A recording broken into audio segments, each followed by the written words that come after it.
Welcome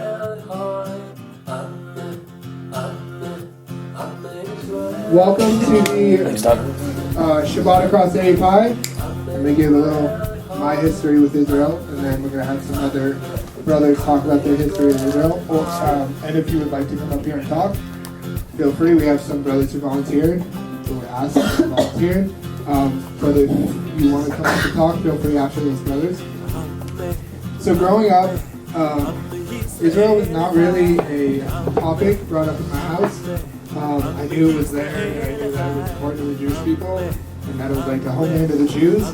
But personally, I did not feel that big of a connection with the land of Israel until junior year of high school, when we went there on our class trip. And ever since then, I felt a really big connection with Israel. I'm going to call up Jesse Tenenbaum to speak about his trip to Israel this summer. So, hello everyone. Thank you, Matt. That was really great to hear, your little personal history. Whoa, okay. So, a little bit about, my story with Israel. Similar to Matt, Israel was never brought up in my household. My family's pretty much secular, modern, Americanized, not into the super spiritual aspects of Judaism. And especially, those of you who have met my mother know she's never a big fan of all the, danger, any violence issues related. But I grew to become very spiritual myself, and I came to have an urge to go to Israel, which was also just fueled from my love for travel. Anyway, so then I signed up for Birthright, and I didn't go over with my parents. I just told them, I said, hey, I'm going to Israel, bye, you don't have to pay for it. And then I went on Birthright.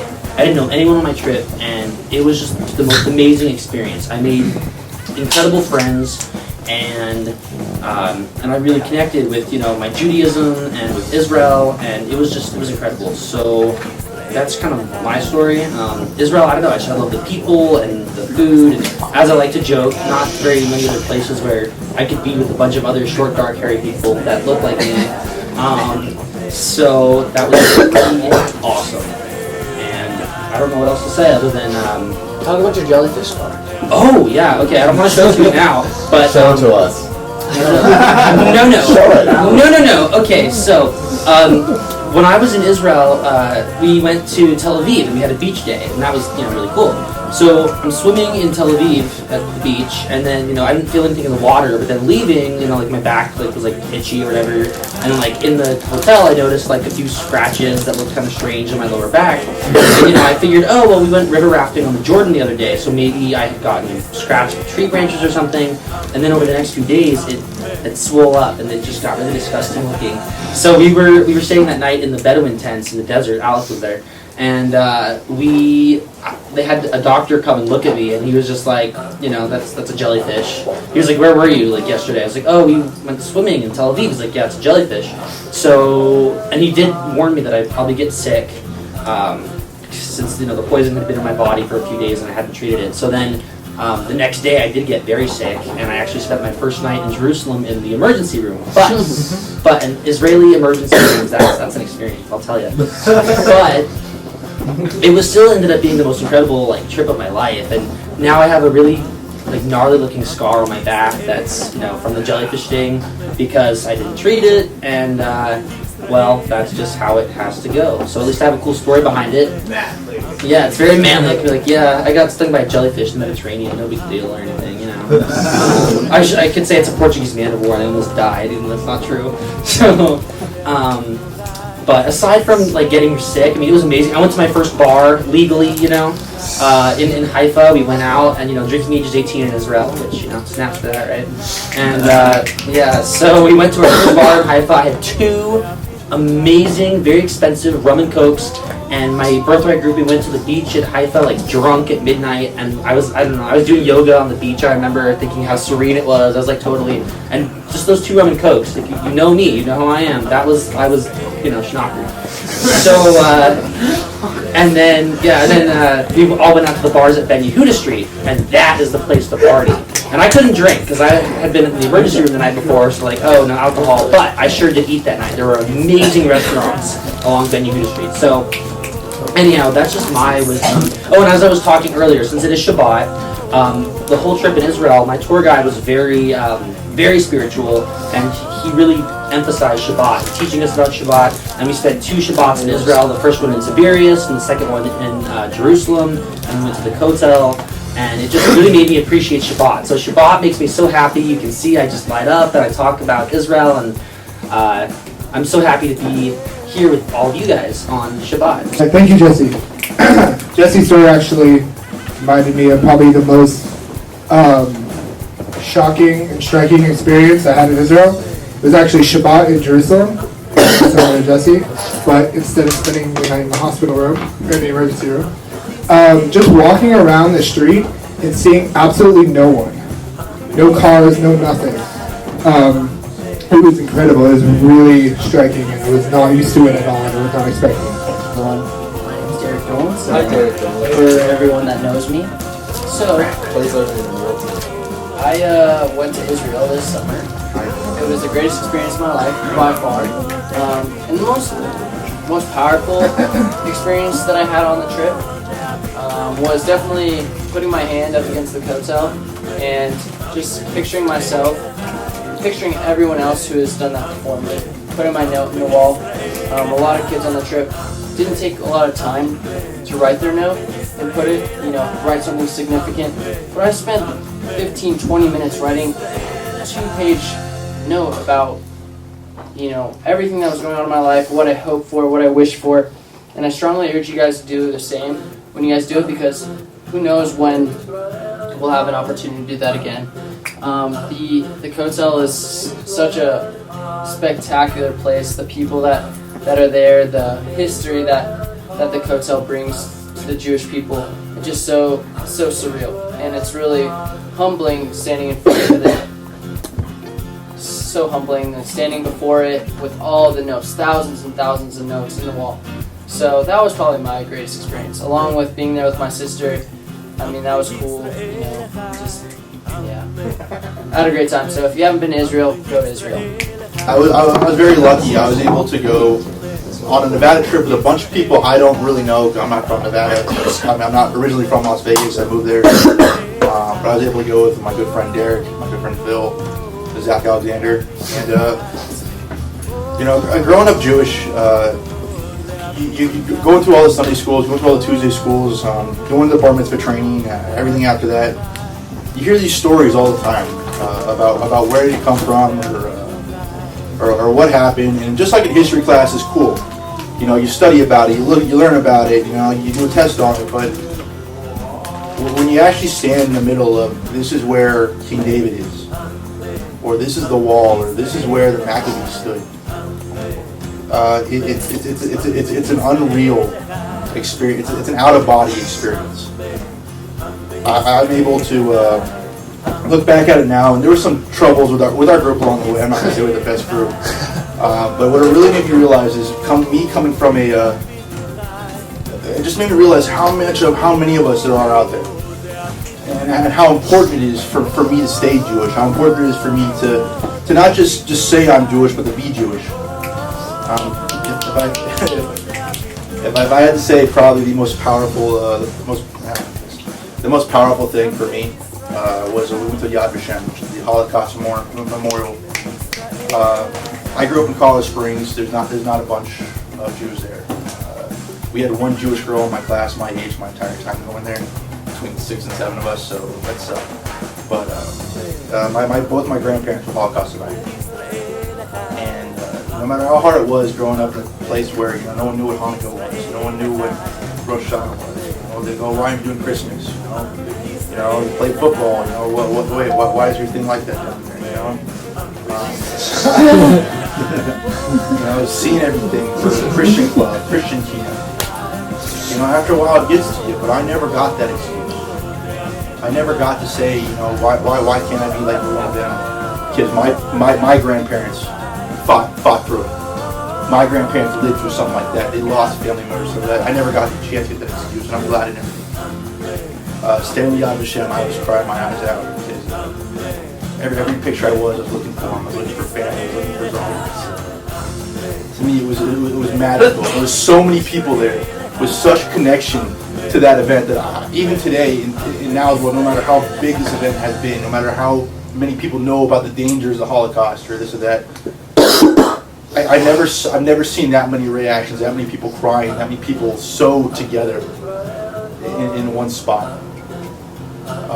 It was for me. It was just thinking about it now. Into this day, I get teary-eyed. If there's one thing missing from our trip to Israel was doing Shabbat services, actual services in the city of Jerusalem. I would have loved to have done that. But when I look at Shabbat here today with all of us right now, the only thing I can think of is right now, not just you, not just people in Las Vegas, not just the temple down the street. Jews all over the world are doing this at the exact same time right now. And that's us fighting our way back. That's us living, that's us breathing Judaism. And for me, it's a lot more than just being Jewish. It's everything that comes with it. That trip to Israel was definitely amazing. And it made me see myself. It made me see my culture and my people and my friends, my family in a whole new way. I don't know how to end this. Proud of you, bud. Thank you, Z-Squared. Yeah, definitely if you guys go to Israel, definitely need to go to Yad Vashem. Everyone else needs to go. Definitely a very intense and awesome thing to do. Well, my connection to Israel, obviously my family is originally from there. All of our families are originally from there. That's why we're Jewish. I think a lot of people don't really grasp the importance, what really the importance of Israel is. And I kind of known it before I went. I mean, Israel is probably the best analogy. It's to us as Jews, American Jews, it is what it is, what Ireland is to say Irish Americans. Mexico is to Mexican Americans, Italy to Italian Americans, etc. It's our homeland. It's where everything started, where Jewish just started. Our Jewish culture, Jewish religion, Jewish identity, the Hebrew language, everything started there. And our ancestors lived there for thousands and thousands of years before they were even Jews. So, obviously it should be very important to us. And I felt that, before I went. I didn't fully realize it. And, until I went. And I'm not going to say I had any sort of spiritual awakening when I went to Israel. It wasn't a spiritual experience. It wasn't, I'm not religious. I didn't feel any religious connection to anything there. I mean, the hotel was very cool. Just sort of being at this place that has been, the center of our ancestors' devotions for thousands of years. It's extremely emotional, very powerful emotional experience. But I think the real thing, the real impact of my trip to Israel was, growing up, my father's very secular, my mother's not Jewish. I kind of experienced Jewish culture as an outsider, as someone looking in. I knew a lot of immigrants, I knew people from Israel, people from Iran, ultra-Orthodox people. And so I had seen, Jewish culture as sort of as an immigrant, as an immigrant experience, through assimilation. But in Israel, we're here in the U.S., we're a minority. In Israel, that's mainstream culture. I mean, the primary language there is Hebrew, the Jewish language. And just being amongst this overwhelmingly Jewish environment is, it's pretty intense coming from, a place here, say Reno or Sacramento or San Francisco, where there aren't that many Jews. And even, Jews here, we experienced Jewishness through about 100 years of assimilation. It's very different. And so,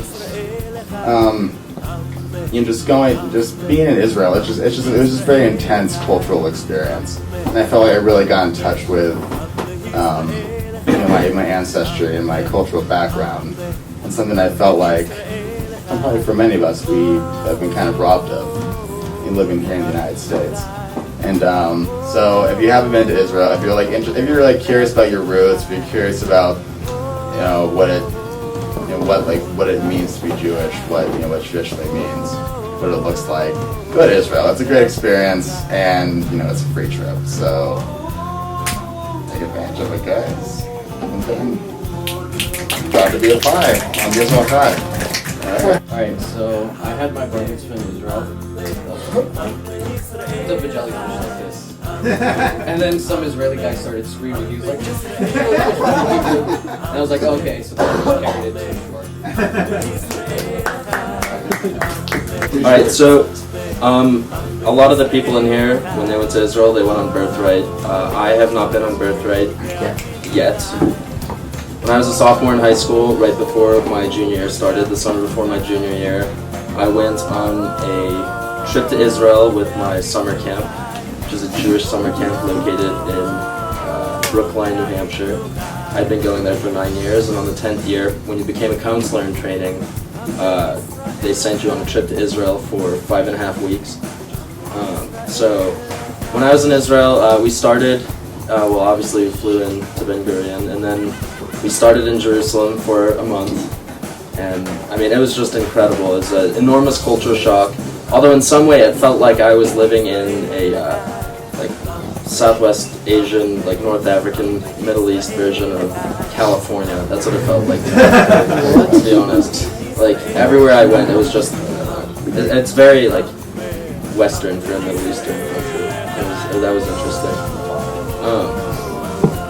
So we started in Jerusalem. I had a lot of wonderful experiences there. Some I can share, some I can't share. I don't want to bore you with any of them.